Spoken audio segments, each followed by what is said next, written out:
ជំរាបសួរក៏ដូចជាសួស្តីទៅកាន់ប្រិយមិត្តអ្នកស្ដាប់នៅក្នុង channel នៃទានរឿងខ្មោចឬត្រីទាំងអស់គ្នា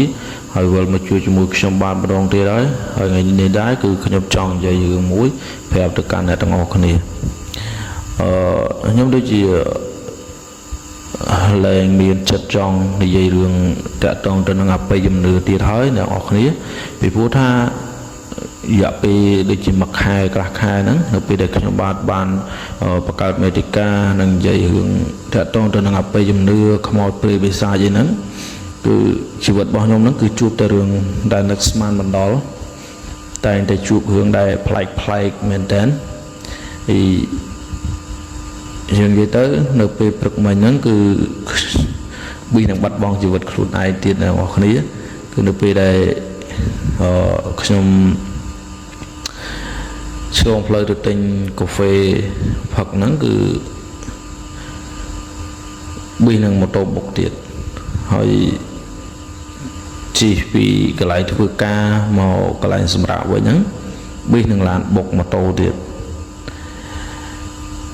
ហើយក្នុងកន្លះខែដែលខ្ញុំបង្កើតមេតិកា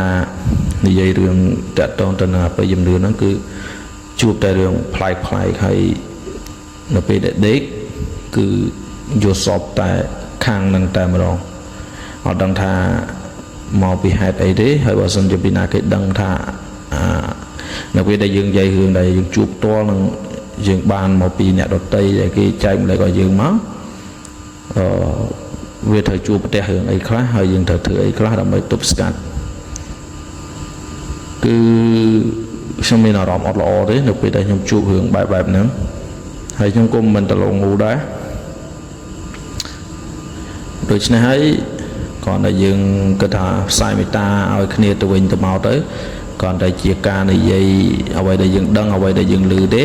ហើយកុំប្រកាន់កុំខឹងអីពីព្រោះកាលណាបើសិនជាយើងប្រកាន់យើងខឹងទៅវាគ្មានអ្វីក្រៅពីការចងពៀគ្នាទៅវិញទៅមកទេហើយខ្ញុំក៏បានធ្លាប់បួសធ្លាប់រៀនសូត្រអីដែរហើយគឺខ្ញុំមិនរៀនខាងបិយជំនឿបែបអីផ្សេងទេគឺខ្ញុំរៀនតែធម៌ពុទ្ធធម៌ផ្សាយមេត្តាផ្សាយអីយ៉ាងទៅអត់បានទៅរៀនខាងអីផ្សេងគុំអូមអាមអីនោះទេហើយក៏ខ្ញុំមិនមែនជាអាចារ្យអីនោះដែរហើយតាក់ទងទៅនឹងរឿងដែលខ្ញុំនិយាយទាំងប្រហែលគឺសុទ្ធតែជារឿងពិតប្រហែលដូចជា20វីដេអូហ្នឹងគឺសុទ្ធតែជារឿងពិតទាំងអស់អត់មានថាបញ្ចេញបញ្ចូលអីទេហើយយ៉ាងហើយបានជារឿងដែលខ្ញុំបាននិយាយទៅវាអត់សូវជំនាញរុស្ស៊ីអីទេពីព្រោះថាអ្វីដែលយើងឃើញផ្ទាល់ខុសពីអ្វីដែលយើងតែនិពន្ធសរសេរហើយបើសិនជាខ្ញុំនិយាយឲ្យ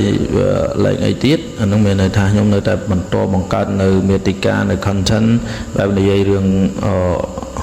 នៃទីរឿងខ្មោចឬត្រីហ្នឹងខ្ញុំនៅតែនិយាយឲ្យអ្នកទាំងអស់គ្នាស្ដាប់តែបើនិយាយឲ្យវាធ្វើឲ្យជីវិតរបស់ខ្ញុំហ្នឹងវាដូចជាអត់សុខស្រួលអីសោះជួបតែរឿងដែលដឹកស្មានមិនដល់រកអីជាញឹកជាញាប់គឺខ្ញុំឈប់ហើយក៏ខ្ញុំដូរឈ្មោះ channel ហើយខ្ញុំក៏ដូរ content ដែរហើយនៅពេលដែលខ្ញុំដូរហើយខ្ញុំនឹងបង្ហោះនៅក្នុង